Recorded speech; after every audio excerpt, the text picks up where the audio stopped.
que tu sais qu'il y a des meilleures gammes que d'autres pour apprendre à composer? Est-ce que tu comprends si je te dis qu'il y en a 2,5? Ou si je te dis que ces gammes vont devenir une bibliothèque de sons dans laquelle tu pourras consulter et apprendre plus vite que les autres?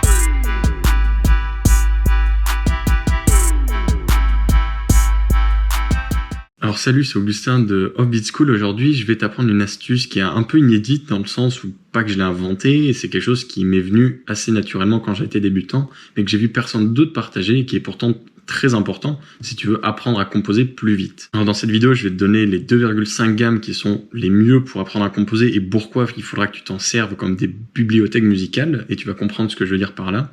Mais tout d'abord, je vais faire un petit rappel sur ce qu'est une gamme. Donc si on repart au tout début, il y a 12 notes. On dit qu'il existe 12 notes, donc elles sont souvent représentées sous la forme d'un piano, donc avec un pattern de 2 notes noires, 3 notes noires, et après ça se répète. Entre chaque note, on dit qu'il y a un demi-ton, donc entre si et do, on dit qu'il y a un demi-ton. Entre si et ré, on dit qu'il y a un ton et demi, vu qu'il y a 2 notes qui les séparent. Entre si et mi, 1, 2, 3, 4, 5, donc 2,5 demi-tons, enfin 2,5 tons.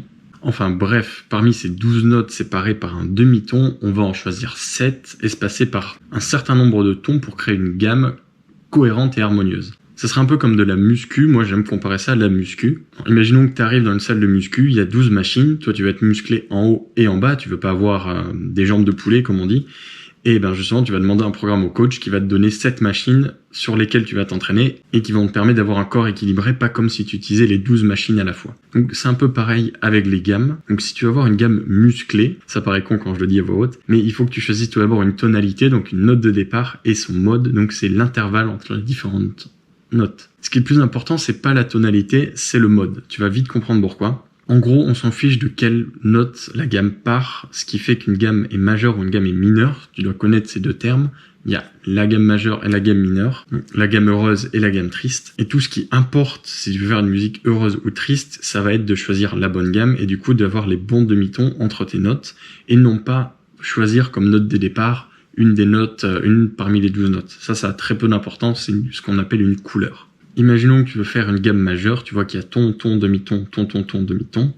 Ce qui se passe, si je te le montre au piano, si on part de do, donc, je me suis trompé, le do il est ici.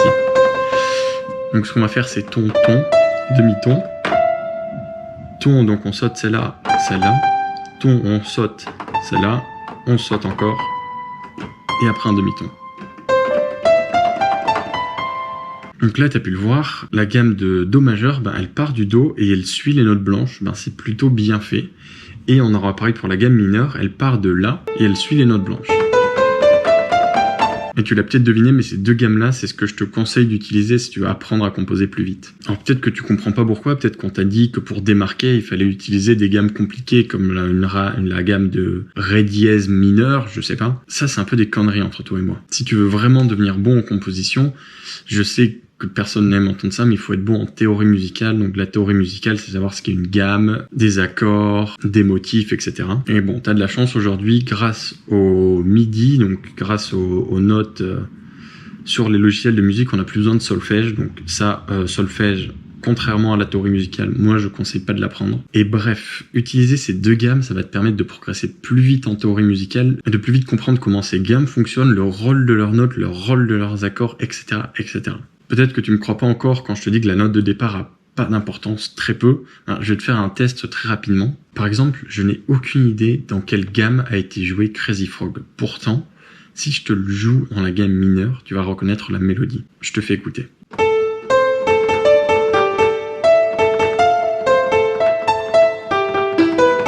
Comme tu as pu l'entendre, c'est la mélodie de Crazy Frog. Si tu connais cette musique, tu l'as reconnue. Et par exemple, je peux la jouer en do mineur, tu vas quand même reconnaître la mélodie.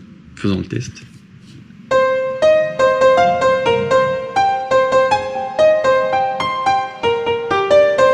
Oui, c'est mal joué, j'ai appris le piano en autodidacte, donc on juge pas trop cette partie-là.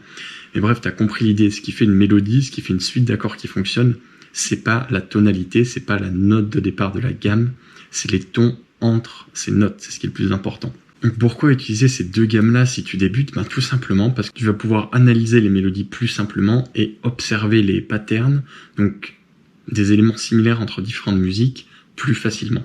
Donc, pour un autre exemple, je vais te jouer deux musiques d'affilée, le Hobbit et le Lion est mort ce soir, enfin la mélodie, Et peut-être que tu vas le remarquer ou pas, il y a un élément semblable entre les deux qui te permet d'aller plus loin dans la composition. Donc je te fais écouter d'abord le Hobbit.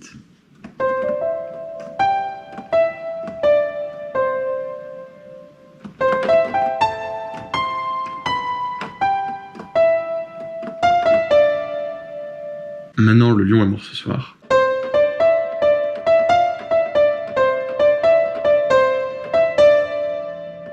Je te laisse repasser la vidéo si tu veux voir l'élément qui est semblable. C'est très subtil, mais en analysant plein de mélodies sur la même gamme, ça va être plus simple à repérer. Mais les deux mélodies se sont arrêtées sur la deuxième note de l'accord. Et donc en analysant ces mélodies connues, je peux faire une conclusion en disant la seconde note de l'accord majeur est une bonne note pour terminer une mélodie, laisser une mélodie en suspense avant sa reprise. Et ça, je pense pas que tu l'aurais deviné en jouant une mélodie en La majeur et une autre en Do majeur, ça aurait été beaucoup plus dur à remarquer. Par exemple, un deuxième exemple, en théorie musicale, on dit que les 4 plus importantes notes d'une gamme, c'est la 1, la 4, la 5, la 6. Ou dans l'ordre, la 1, la 5, la 4, la 6. Alors, oui, c'est très bien de dire ça, mais sauf que c'est de la théorie pure et que c'est dur à assimiler et à comprendre. Alors, en analysant certaines mélodies de Cashmere, par exemple, j'ai pu repérer comment les professionnels utilisaient ça. Donc là, on part dans la gamme mineure, donc la gamme de La mineur pour que ça soit plus simple à repérer. Et du coup, la note 4, 5, 6 sont les plus importantes. Je vais jouer 3 mélodies à la suite. Deuxième mélodie.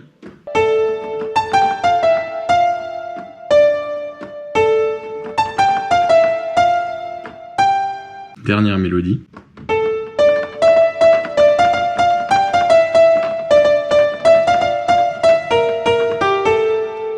Donc Cashmere, si tu ne le connais pas, c'est un des artistes électro les plus influents, les plus reconnus, et c'est pas pour rien. Sa composition est incroyable, si tu analyses certains de ses morceaux, ça va vraiment plus loin que les 4 accords magiques utilisés par la plupart des gens pour faire de la musique un peu pop, un peu populaire. Donc en observant ces 3 mélodies, j'ai repéré que ça commençait toujours par la tonique, donc la première note de la gamme, et que ça utilisait la note 4, 5, 6 à outrance comparé aux autres.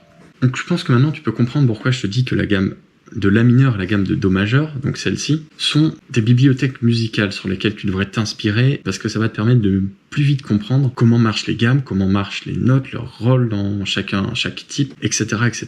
Et en plus, ça ne t'empêche pas de changer de gamme. Imaginons que je viens de terminer la composition de mon morceau, j'ai ma mélodie ici, j'ai ma suite d'accords et j'ai ma ligne de basse. Je ne vais plus du tout composer, maintenant j'ai juste besoin de orchestrer et d'arranger. Si tu comprends pas ces étapes, va voir ma vidéo sur les 8 étapes de la production musicale. Enfin bref, j'ai terminé la composition, donc comme tu peux voir, je me suis pas embêté, je suis dans la gamme de La mineur. Même disant que je veuille changer, je sélectionne tout et je change.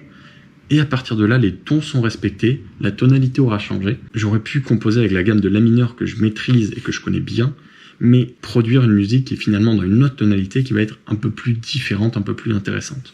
Donc écoutons le avant-après. Donc là on va commencer par le après, donc là on doit être en Ré mineur.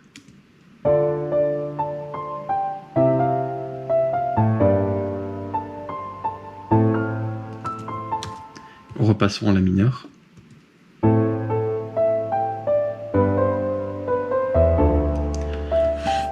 Genre que dans les deux cas ça sonne bien, c'est juste la tonalité qui a changé, et sur le coup j'aimais vraiment bien la tonalité du Ré mineur. Donc une fois que ma composition est finie en La mineur, je l'aurais changé en Ré mineur.